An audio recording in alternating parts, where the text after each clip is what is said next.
Tatu, Mheshimiwa Rais. Asante. Asanteni sana, tafadhali tunaweza kuketi chini. Thank you very much.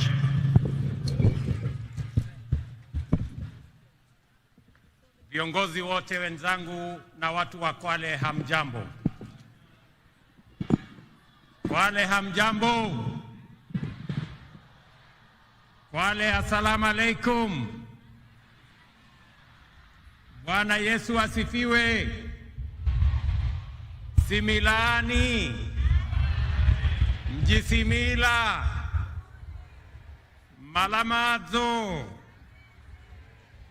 Mbula ya Pevo, Mloganji, Similani. Ndugu watu wa Kwale, kwanza nataka niwapongeze wananchi wa Kwale na wananchi wa taifa letu tunayoipenda Kenya kwa kutukaribisha katika sherehe hii ya Mashujaa 2024 hapa Kwale. Nataka nimpongeze viongozi wote waliofika hapa. Nataka niwapongeze pia viongozi wote wa Kwale hii wakiongozwa na Mama Governor Fatuma Achani.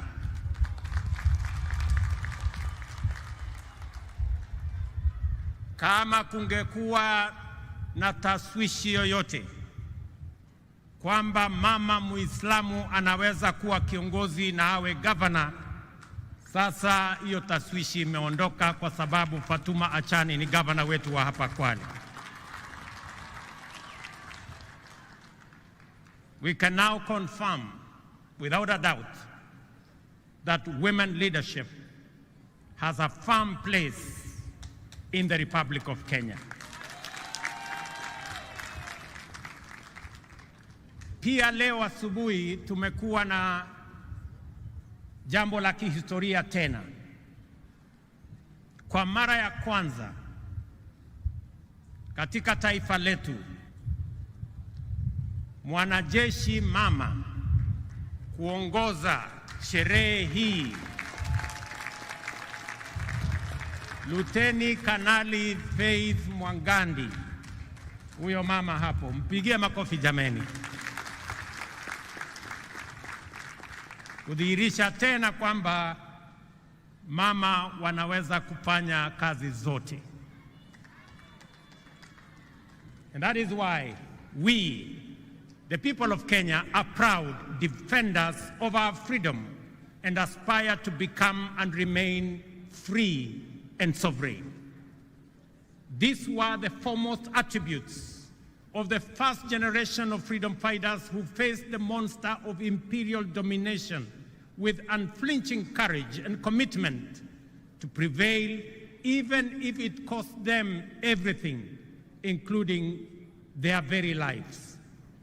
From them, we have a fine model that has inspired generations of selfless patriots and continues to inspire us today as we do our part in nation building. From them, we have learned that to be free, we must be united as one family that draws its strength from the unique contribution of its diverse members, and that we must see each other as equals, treat each other justly, and leave no one behind. We, the people of Kenya, know that just like our ancestors, we have what it takes, including the values, principles, and commitments that define Ushujaa, to break free of oppression, humiliation, poverty, and indignity. We know this because for our nation to be free, brave men and women, young and old, from every community and every region struggled with exemplary determination until Kenya was free. We know this because everywhere you go in Kenya, the echoes of heroism, histories of sacrifice, and legacies of historic struggle by ordinary people who achieved extraordinarily endure to date. Our heroes did not hail from one village or speak one language. Our heroes are numerous and diverse, united by a principled commitment to confront an unjust, exclusive, and oppressive system in pursuit of a noble vision of national liberation. This unity of purpose motivated the icon of courage, Mekatilili wa Mwenza, and her generation of champions from every part of Kenya to resist colonialism, as well as Ronald Ngala and his fellow freedom fighters who advocated independence and decentralized government, which was an early fashion of devolution. In confronting colonialism, Mekatilili wa Mwenza did not seek to free her village or region from occupation by a community. Instead, she resisted the structures and institutions of a system of exploitation and tyranny in the knowledge that defeating it would free a whole nation. This is the same spirit embraced by our freedom fighters, such as Otenyo Nyamantere and Mora Ngiti from Kisii, Wanameme Masinde in Bungoma, Oigo Paul Agwech and Oyuko Fipi Ambio in Kisumu, Igogi Teresa Kiambi in Meru, Kalondu Matheka Mbalu in Makueni, and many others. The great lesson that has been passed down to us from their era and which we must faithfully transmit clearly and boldly to the future generations is that every citizen of Kenya is a full and equal member of our political community, entitled to make a contribution to nation building and with an inalienable right to a full, just, and fair share of all the benefits that accrue from our development. No proposition to discriminate or to unjustly diminish one while enlarging another's right is admissible anywhere.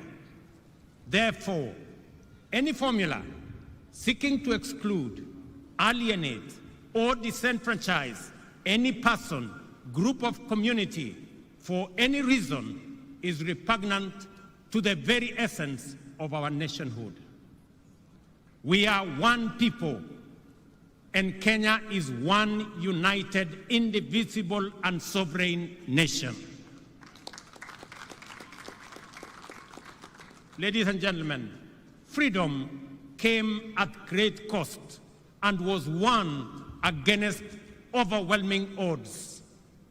It called for a capacity to embrace immense sacrifice and willingness to pay the ultimate price. We remember them and appreciate their sacrifices.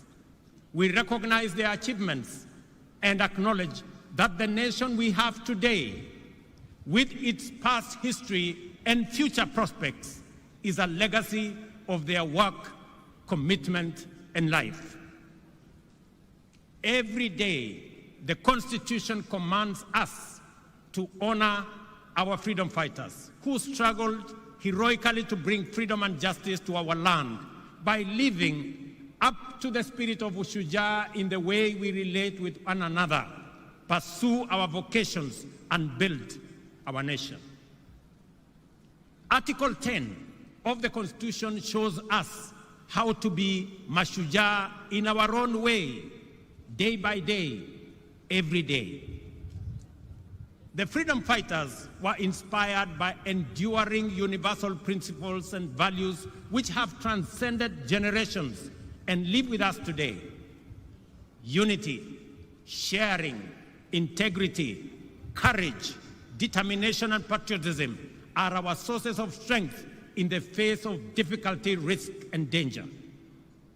The struggle for freedom is the overwhelming and everlasting mission of humanity, because in freedom lies the opportunity to achieve peace and democracy, health and wealth, justice and dignity, equality and inclusion, as well as unity in the pursuit of prosperity individually and collectively. Freedom is the key that opens the door to sustainable progress in every sector.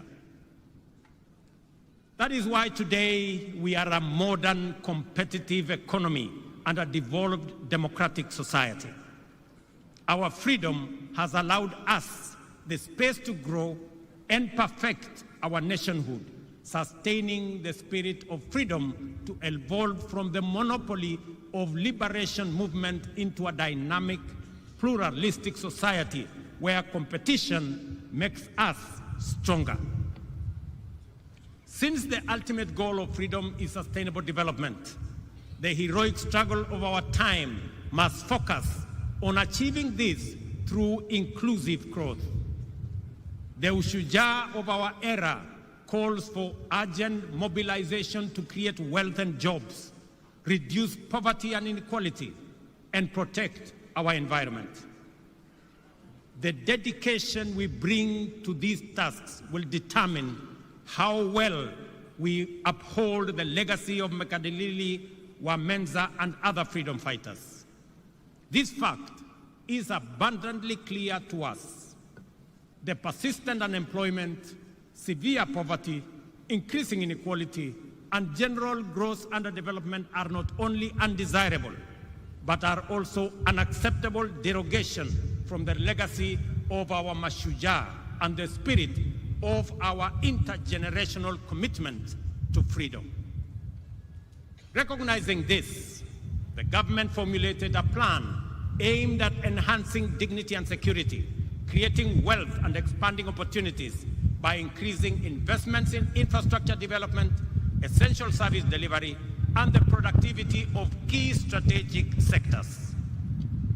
The bottom-up economic transformation agenda is Kenya's economic freedom charter, which mobilizes unprecedented levels of investment into the most impactful sectors in providing essential public services inclusively and affordably, multiplying incomes and creating millions of new, good jobs for our many well-educated and highly skilled young people. The priority sectors identified as the strategic pillars of the bottom-up economic transformation agenda have enabled us galvanize the national development agenda by mobilizing local and foreign investments, significantly improving the reach, efficiency, and impact of services, and creating jobs at a sustained incremental rate. We are driving agricultural transformation through major interventions across all value chains, including fisheries and aquaculture, horticulture and food crops, livestock, beekeeping, and rangeland development. Investments are being made to boost production and supply of quality inputs, provide extension services, reduce post-harvest losses, and maximize returns for producers. These efforts are aimed to increase economies of scale through aggregation, agro-processing, value addition, and exports. Let me announce to farmers across Kenya that we have just concluded the process of procuring the next consignments of fertilizer and assure them that the fertilizer that we have will continue to retail at 2,500 as we committed ourselves.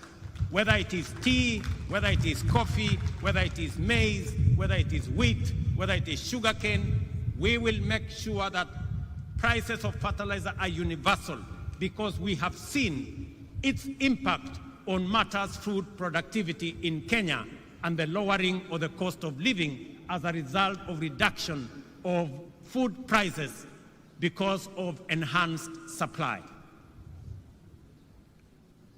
Fellow citizens, in the digital economy, we have invested in developing digital and ICT hubs in all wards and expanding last-mile fiber connectivity across the country, reaching areas previously considered remote and underserved. I must congratulate members of parliament across Kenya for being partners with us in this effort. And I want to encourage all our members of parliament to front-load and to prioritize the construction of ICT hubs across Kenya so that we can give digital opportunities for our young people, because these efforts have enabled young digital creators, entrepreneurs, and workers to access opportunities not just locally, but also globally. We have also supported our mama mboga, the boda operators, small-scale traders, construction workers, and others working in the informal and the hustler economy by investing in financial inclusion through accessible loans, capacity building, and regulatory reforms to facilitate their growth. I want to commend the banking industry for extending, just last week, an additional 150 billion in loans and loan facilities to micro, small, and medium enterprises to complement our efforts in making sure that we attend to the people lower in the category. To achieve universal health coverage, we have transformed the provision of health care to enable all Kenyans access promotive and preventive services in addition to curative services. First, under an all-inclusive social health framework, and also through programs like Afya Bora Mashinani, which has onboarded over 100,000 community health promoters who provide health care directly to people in their homes. Ladies and gentlemen, today marks the conclusion of Boma Yangu Week, launched last Monday to celebrate the achievement of our affordable housing program. Throughout the week, we showcased significant progress in advancing this ambitious agenda, which aims to transform lives and livelihoods by providing affordable, decent homes for millions of Kenyans. On this Mashujaa Day, we recognize key initiatives such as the Kenya Urban Resilience Project, the Kenya Informal Settlements Improvement Project, and the National Climate Resilience Program, otherwise known as Climate Works. Under our bottom-up economic transformation agenda, we are committed to striking a major blow for the freedom struggle of our time by eradicating the shame of hunger in the land of plenty, taking decisive measures to significantly reduce poverty, providing all Kenyans with high-quality health care, and enhancing dignity, well-being, and standards of living for everyone. The Affordable Housing Program is central to these efforts, with a target of delivering 200,000 homes annually to meet the growing demands of housing. This initiative aims to tackle the deficit that has left many Kenyans living in insecure, unsanitary, and poorly constructed dwellings, and also fostering the growth of sustainable communities and generating jobs and opportunities across many other sectors. We all know that the future is urban. 60% of our population, not just in Kenya, but globally, will be living in urban areas. That is not a choice we can make. That is what's going to happen. But we can make a choice as to what kind of living, what kind of settlements these 60% of our citizens who will be living in urban areas, how they will live. Either they will live in slums or they will live in decent dwellings. It is our choice and the choice of our generation to make sure that when we undergo this process, which is inevitable, and we have communities that are urban, they will be living in decent livelihoods. The progress so far is remarkable. 124,000 housing units are at different stages of completion across 75 sites in 37 counties. These projects include homes also for the military, police, and correctional services. I am happy that the students have participated in designing student accommodation, and congratulations to the students who came, the 60 of you who have participated in that process.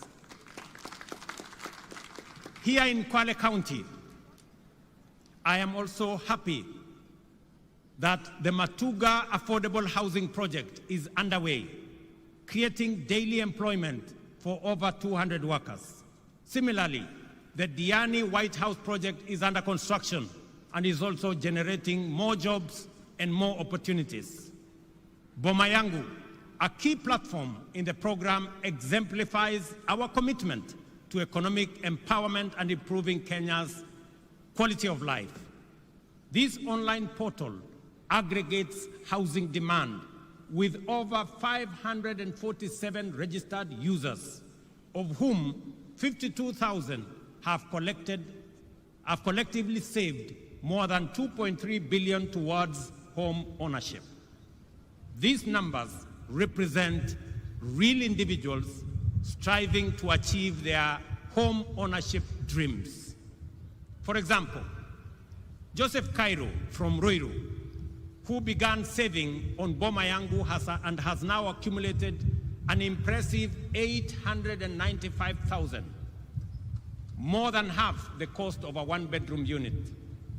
Similarly, Jemima Nyaboke, a businesswoman living with disability in Nairobi, has saved 650,000, steadily and surely bringing herself closer to home ownership. Jane Mumbi Mushina, a widow and a mother of two from Nakuru, will soon move from her rented unit, which costs 1,500 monthly, to her own one-bedroom home after patiently and with determination saving for it. Likewise, David Gagiri, a 44-year-old Juakali artisan and a father of 4, is rearing and nearing the completion of his savings to move into his own house. These stories illustrate how the affordable housing program is empowering ordinary citizens, affirming their dignity and opening pathways for financial independence.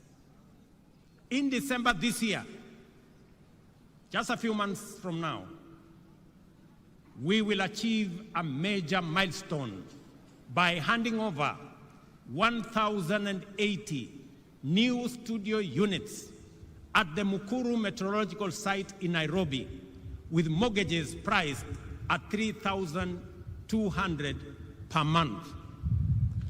This is to citizens who today pay the same amount but live in a slum, rent that does not qualify them to own the dwelling finally. The revolutionary dimension of this milestone is that finally mortgages will no longer be the vocabulary of a lucky few, but an accessible, feasible, and convenient instrument of bottom-up empowerment, making home ownership affordable and therefore attainable. The program's benefits extend beyond housing. So far, the Affordable Housing Program has created over 160,000 jobs throughout the housing value chain. While the industry remains predominantly male, we are working to increase female participation to 30%, up from the current 20%. Our collaboration with the Juakali sector has demonstrated the Affordable Housing Program's significant potential to transform local manufacturing. In Kwale, over 200 artisans are providing essential services at various sites, fabricating components such as doors, windows, and cabinet fittings. The success of involving worker cooperatives and artisans has strengthened our commitment to support local businesses. You heard the governor of Kwale enumerate the number of companies that now work with us. To facilitate this further, the government has allocated Kenya shillings 4.4 billion specifically for payments to MSMEs supplying goods and services under this program. I was especially proud to witness the signing of the 720 million subcontract awarded to Soweto High-Rise Fabricators and Woodworkers Association in Kibra, just the event that you saw us here this morning. This partnership will greatly enhance the business prospects of these Juakali associations, now recognized as bona fide affordable housing program suppliers. Ladies and gentlemen, on this day, it is important for us to remember that the objective of the freedom struggle was for the citizens of Kenya to have full rights and opportunities to live in dignity and achieve a high standard of living with security, health, and wealth. As we implement affordable housing program, therefore, we must at the same time move quickly to complement it with initiatives that promote health and well-being and secure work and livelihoods. Thus, healthcare remains a priority under our bottom-up economic transformation agenda. We are advancing the scope of the universal health coverage to give every Kenyan access to promotive, preventive, curative, and emergency services. Through the Social Health Insurance Fund, citizens will contribute and access comprehensive healthcare benefits, and those who are categorized as not being able to pay, the government of Kenya will step in and pay for them.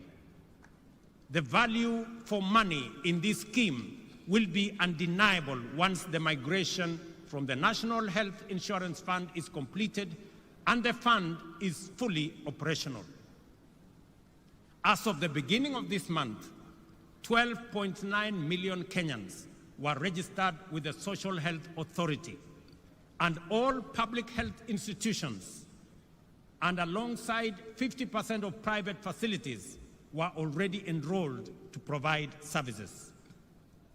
I urge private hospitals to expedite the contracting process to enable us complete the final rollout of the universal health coverage. To accelerate this rollout, the government of Kenya has released 3 billion shillings to settle outstanding payments to hospitals and other service providers. I know this has been a major concern for hospitals that are owed by the former NHIF a lot of money. I want to give them my assurance that from next week, we have already released the money that will go into settling some of the debts that have held back their services under our new program. Ladies and gentlemen, the time for doubt and anxiety is slowly but surely getting behind us, and the space for criticism, skepticism, and pessimism is over. Real change ushers us into unfamiliar places. Transformative change overturns old assumptions and unlocks unprecedented possibilities. Every step into the future takes a measure of courage, and the comfort of the familiar can become a temptation to hesitate or backslide. We have been here before, Kenyans, times without number. Many Kenyans were anxious about the prospects of the freedom struggle and doubted the capacity of our freedom fighters to defeat the formidable power of the empire. Some were afraid that what they saw as an uncertain future in an independent nation, in contrast with the very real, if undesirable, present in an oppressive colony. Later, When challenging the single-party monopoly, many worried that embracing democratic pluralism might destabilize the country and lead to state collapse.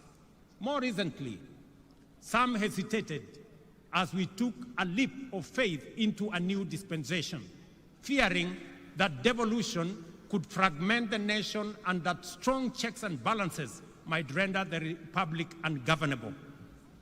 Despite these concerns, here we are, stronger than ever, facing the future with greater confidence and building a strong nation that is respected for its positive contribution, not just at home, not just regionally, but also globally.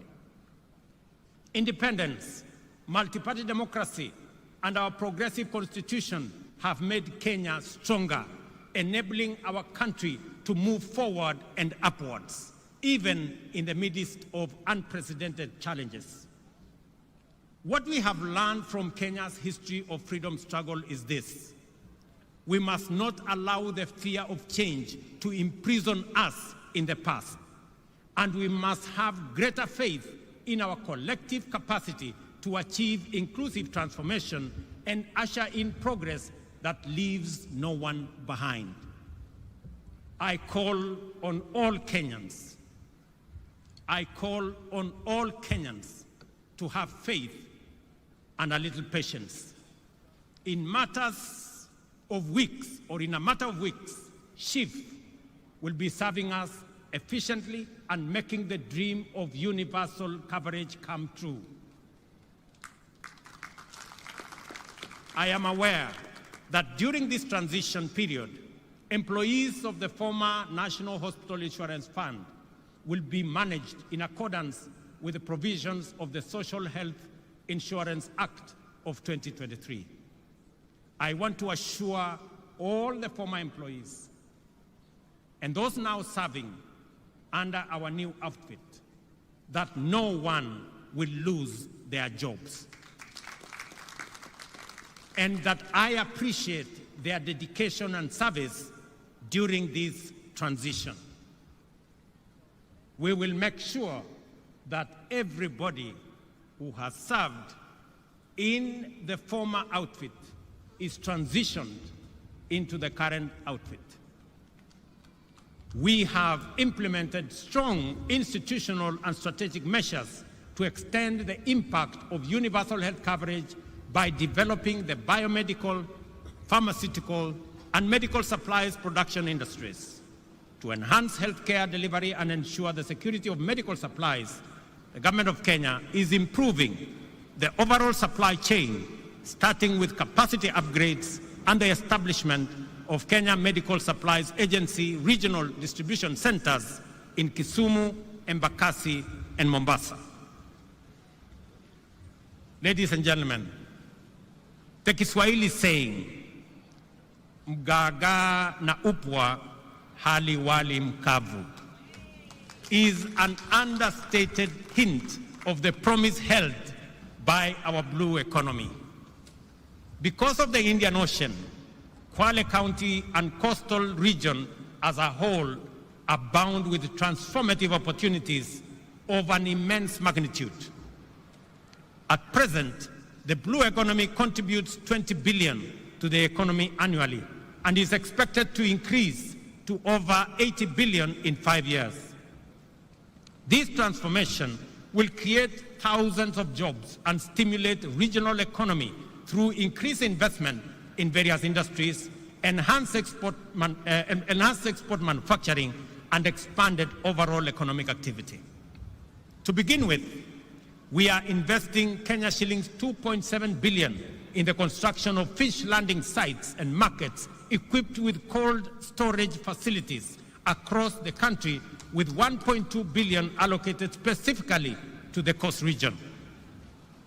Additionally, we are releasing 1.7 billion in grants to support 612 fishing cooperatives and groups in the region. I must commend the Ministry of Mining and Blue Economy for an excellent job that they are undertaking. The Shimoni Port, Kenya's first dedicated fish port, is now 82% complete. I came to start that project months ago. I'm very happy with the progress that is made. Once finished, it will boost the fishing industry by increasing the handling capacity by 50,000 metric tons of fish annually, thereby promoting value addition for both domestic and export market.